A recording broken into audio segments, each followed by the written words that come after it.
Hey folks, Valentin the Mad here, and today we'll be looking at the Royal Enfield Classic 350.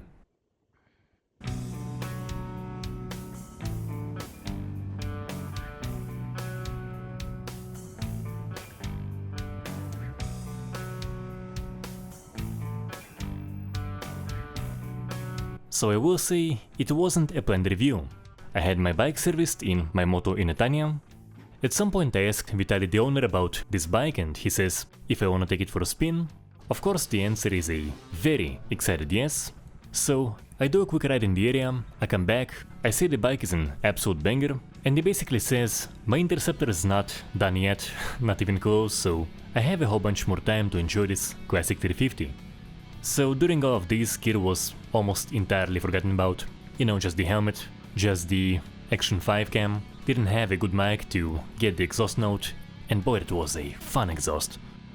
But I did get a pretty good feel for it, so let's talk about the experience of riding this, frankly quite a pleasure of a bike. Now, as you can probably spot, it isn't a factory stock bike. Of course we have the side bags, the massive crash bars, the mirrors aren't stock, I think the skid plate might not be stock, and of course, that exhaust. Now, the OG exhaust sounds absolutely lovely on the Meteor, on the Classic, but whatever he had here was just a wild beast of an exhaust. The mic of the Action 5 ain't bad, but it doesn't quite do it justice.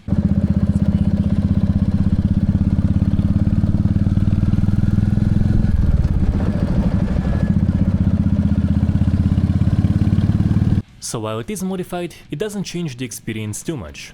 My impressions here are gonna be relevant to a stock Classic 350 as well. Now, let's get right into it. As for the looks, it very much lives up to its name. People who aren't familiar are gonna be asking you what it is, and they're gonna be quite surprised to hear that it's actually quite new. And that feel very much continues when you get on the bike. The dashboard is very minimalistic. Just an analog speedo, not even a rev gauge, and a small 90s style screen. Now, some variants of the Classic do have their tripper navigation display, but for me, the lack of it is actually kind of a feature. You can place a phone mount, you have a USB port for charging, and what else do you need? Now, you may have seen that echo in the display. It actually isn't ride mode, there aren't any. It is an indicator that you're riding in a way that's pretty much optimal for fuel consumption. And speaking of features, that is minimal here as well, and it is very much part of the appeal. Now, those features are ABS and slipper clutch, that is pretty much it, so you get a simple and direct riding experience. Once again, that is a major part of the appeal. As for the seat height, it is about 80 centimeters, and it should be good for riders of pretty much any height. Now, it is interesting, and I'll be mentioning that in the next review as well, so as I'm recording this, I had a chance to do a blend review of a Fantic Caballero 500 Rally, and the seat height there is only 6 centimeters taller, so about 80 on the Classic and 86 on the Fantic, but the difference felt absolutely massive, so as I'm saying, the Classic should feel very much at home for just about anyone. But that Caballero, so for me, I'm quite tall, about 6'4".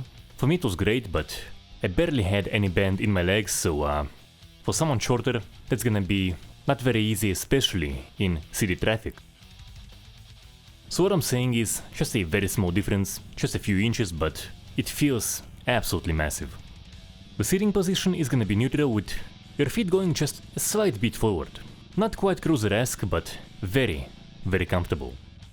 And the handlebars are gonna be fairly narrow. The ones here actually may not be stock, but the specs say the stock ones are 31 inches, 78.5 centimeters, and that isn't very wide at all. And that means for filtering, it is perfectly good. Now, in my time on it, for the most part the traffic was very nice.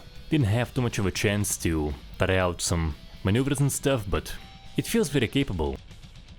And actually has a bit more of a lean angle than I was really expecting. Nothing too wild, you won't be dragging knees on the twisties, but it felt fun. I almost forgot to mention the weight. A new rider may see the 195 kilos in the spec sheet and perhaps get a bit uneasy. But the reason I forgot about it is because you'll frankly barely feel it. The weight is low down, and when the bike gets going, even in a very slow speed, it's almost as if it isn't there. Now to the engine, 350cc, 1-cylinder engine, long stroke and 20 horsepower.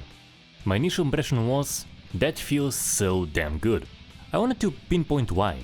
The answer, I believe, is the torque. The sweet spot for it is low in the rev range, with the peak being at 4000 rpm, and that means accelerating slowly just feels so bloody good. The analogy I have for it is double bass on drums. So you have the very fast, very aggressive stuff by, let's say, Devourment or Gene Hoglan, and those are awesome, but then you also have that slow, very satisfying double bass, like for example Bad Seed by Metallica, the beat after the chorus, before the solo. That's the feel, and if that speaks to you, you'll just love it. With that being said, the Achilles heel of this bike is also in the engine. So up to about 75-80 km per hour, it will feel fantastic, but above that it begins pulling quite slowly. And that is the limitation of the 20 horsepower figure, a fairly low top speed. It will do 90-100 kmph just fine, but above that the engine is not happy at all. Top speed is about 120, and you'll get there very slowly. In conclusion, the big question is, can it be your only bike? And that mainly depends on how much highways you do. Because in the city, in a quick ride between towns, the experience is just awesome. I absolutely get the hype and the appeal. But if you're like me, if you do a fair bit of highways, that power limitation is gonna be a massive issue. So the 450 engine or the 650 are gonna be a better option for you. So hope you enjoyed the video. If you rode one, do tell me how your experience was in the comments, and subscribe for more moto reviews. They will be coming. Until next time.